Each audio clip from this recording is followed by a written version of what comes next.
श्री स्वामी समर्थ. नमस्कार मंडळी, स्वागत आहे तुमचं आपल्या मराठी यूट्यूब चॅनलमध्ये.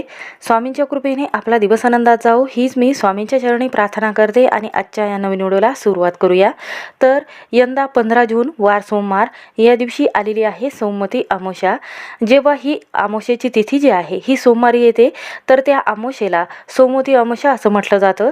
तर सोमवती अमावस्येच्या दिवशी अधिक महिन्याची समाप्ती होणार आहे. तर अधिक मास जो आहे हा शिव आणि श्री हरी विष्णूला समर्पित केला जातो. तर महादेवाला समर्पित सोमवती अमावस्या आलेली आहे.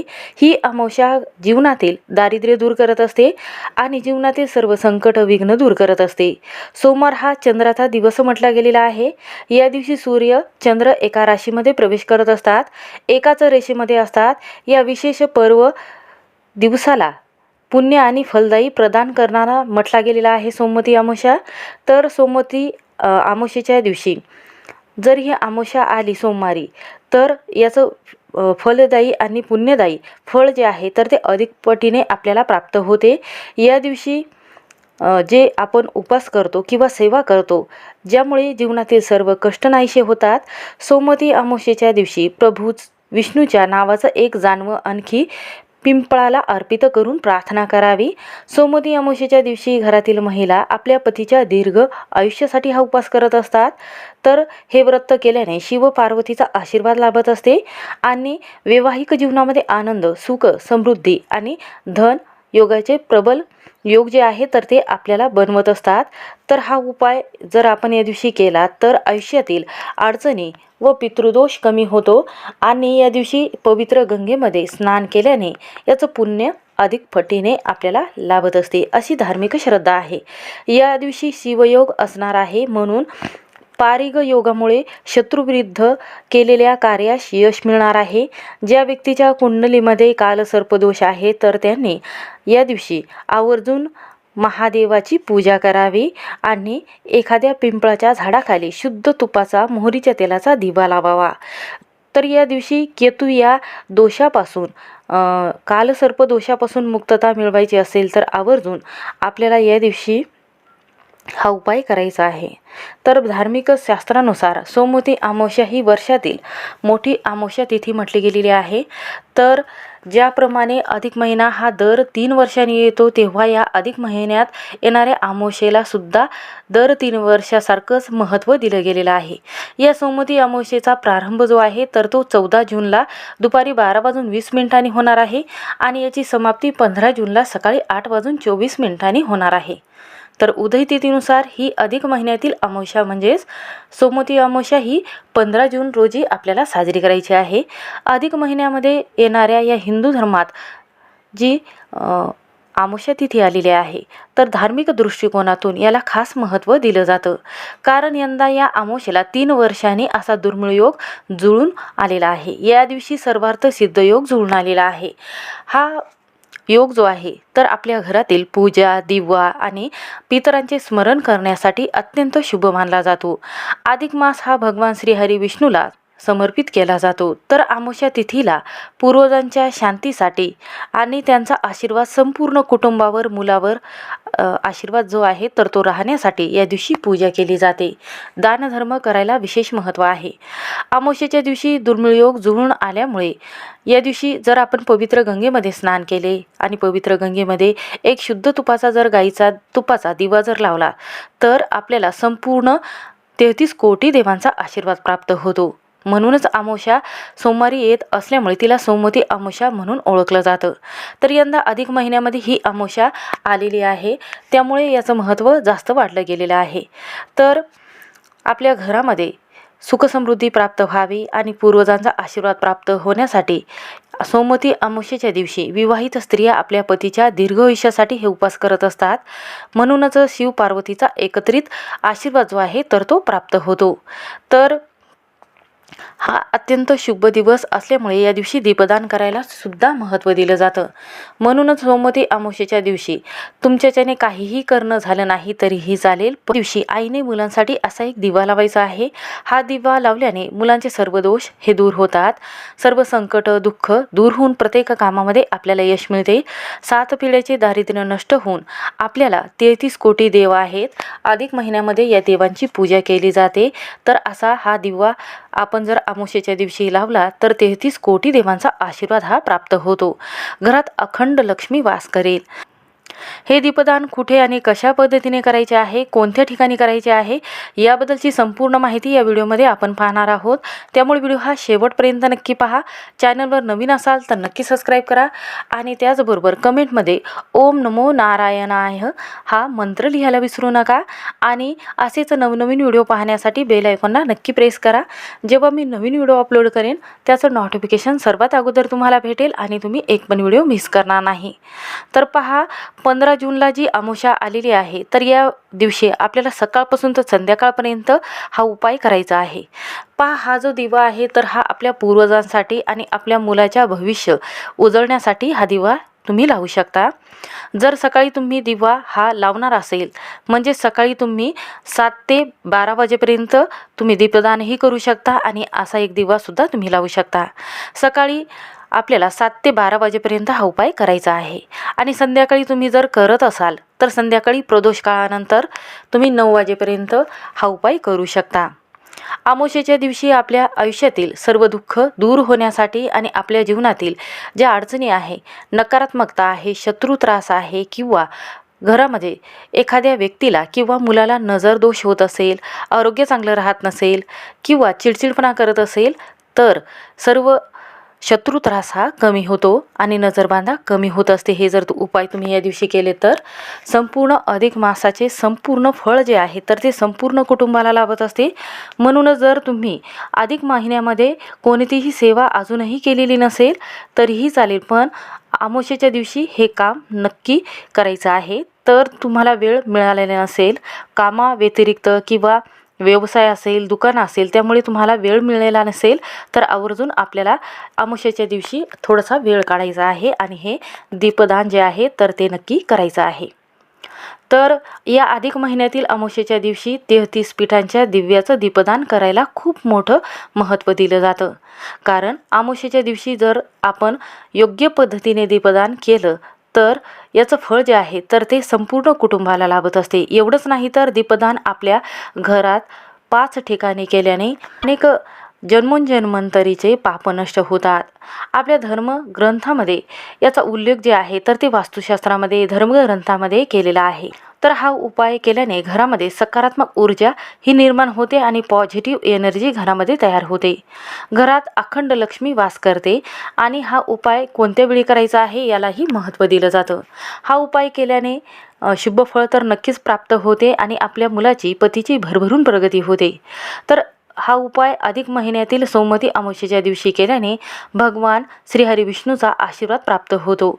घरातील संपूर्ण दारिद्र्य, शत्रुपीडा, नकारात्मकता, इडापिडा, राहू आणि केतूचा त्रास आणि 7.5 दूर होते. या अधिक मासाचं फळ देखील आपल्याला प्राप्त होणार आहे. 33 कोटी देव आहेत तर त्या देवांचा आशीर्वाद देखील आपल्याला प्राप्त होणार आहे. कारण आपल्याकडे 33 कोटी देवी देवता आहेत आणि 33 दिवे म्हणजे 33 कोटी देवी देवतांचं प्रतीक म्हणून ओळखलं जातं. 33 दिवे म्हणजे साक्षात ज्ञान, बुद्धी आणि सकारात्मकतेचा आणि देवी शक्तीचा प्रकाश म्हटला जातो. म्हणूनच या प्रकाशामध्ये आपण जेव्हा सकाळी सूर्योदय उगवते त्या वेळेमध्ये जेव्हा देवी आपल्या घरामध्ये प्रवेश करते त्या वेळेमध्ये जर आपण दिवा लावला तर आपल्या संपूर्ण कुटुंबाचं कल्याण होते. तर सोमवती अमावस्येला हे दीपदान करत असतात. तुमच्या आयुष्यातील सर्व दुःख, अडचणी आणि संकट कमी होतात. या अधिक महिन्यामध्ये आपण जे काही छोटे मोठे दीपदान करतो तर अन्न, वस्त्र, निवारा किंवा एखाद्या गरीब व्यक्तीला आपण एखादी ब्लँकेट असेल, चादर असेल, छत्री असेल हे दान करतो किंवा गव्हाचे तांदळाचे दान करतो तर त्याचे फळ अनेक पटीने आपल्याला लाभत असते. आपल्या पूर्वजांची पूजा जी आहे जर दक्षिण दिशेला उभं राहून आपण जर केली तर आपल्या पूर्वजांचा आशीर्वाद जो आहे तर हा संपूर्ण मुलांना किंवा मुलींना लाभत असतो। हा तुमच्या घरामध्ये प्रखर पितृदोष कमी करण्यासाठी हा उपाय केला जातो। कुटुंबातील सर्व सदस्यांना प्रत्येक कामात यश मिळायचं असेल तर हा उपाय सोमवती अमावस्येच्या दिवशी लवकर उठून करायचा आहे।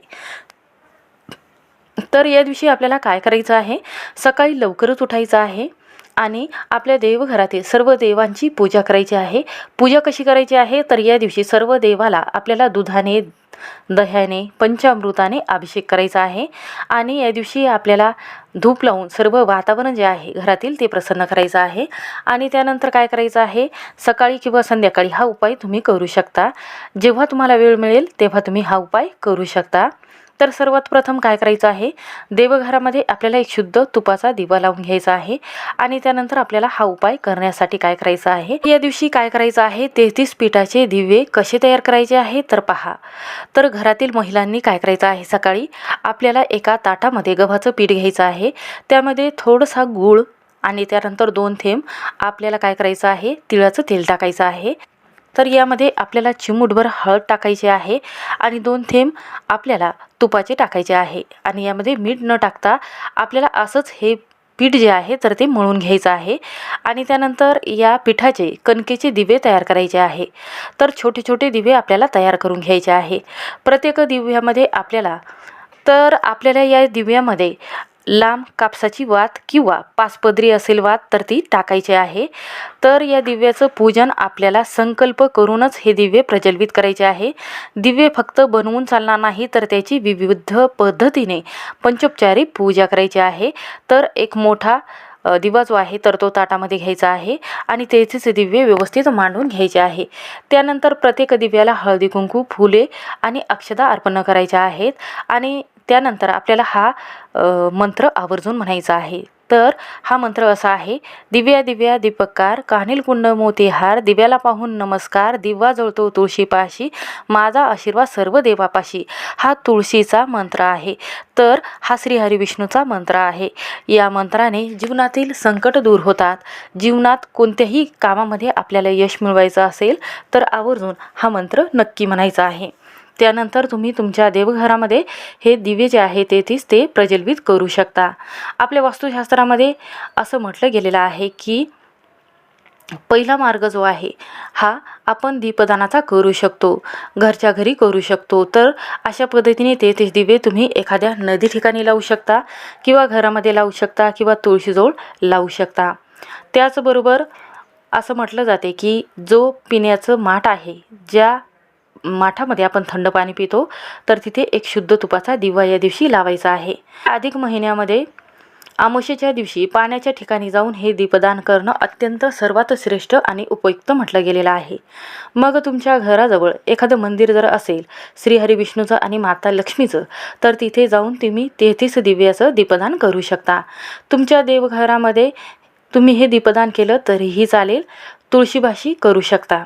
तर पहा, अधिक महिन्यामध्ये हे 33 दिवे असं म्हणतात की हे जर लावल्याने आपल्या घराची आणि मुलाची इतकी प्रगती होते की आपल्याला अधिक मासाचं संपूर्ण फळ जे आहे तर ते लाभत असते। कारण हा दिवस खूप महत्त्वाचा आहे। कारण अधिक महिन्यातील अमावस्येच्या दिवशी संध्याकाळी दक्षिण दिशेला म्हणजेच दक्षिण कोपऱ्यामध्ये एक मोहरीच्या तेलाचा किंवा तिळाच्या तेलाचा दिवा नक्की लावायचा आहे। दक्षिण दिशा जी आहे तर ही आपल्या पूर्वजांची दिशा म्हटली गेलेली आहे। त्यामुळे तर आपल्याला या दिशेला एक दिवा आवर्जून लावायचा आहे। पितरांचे स्मरण करायचे आहे आणि पितरांच्या नावाने आपल्याला या दिवशी पितृतर्पण जेव्हा आपण करतो त्या वेळेमध्ये आपल्याला ओम पितृदेवताय नमः हा मंत्र म्हणायचा आहे। दुसरा दिवा जो आहे तर तो तुळशीपाशी लावायचा आहे। तुळशीला माता लक्ष्मीचं स्वरूप म्हटलं गेलेलं आहे, म्हणूनच एक तुळशीपाशी दिवा लावल्याने घरामध्ये सुख, शांती आणि पती पत्नीमध्ये एकोपा तयार होतो आणि माता लक्ष्मीची कृपा जी आहे तर ती संपूर्ण घरामध्ये राहत असते।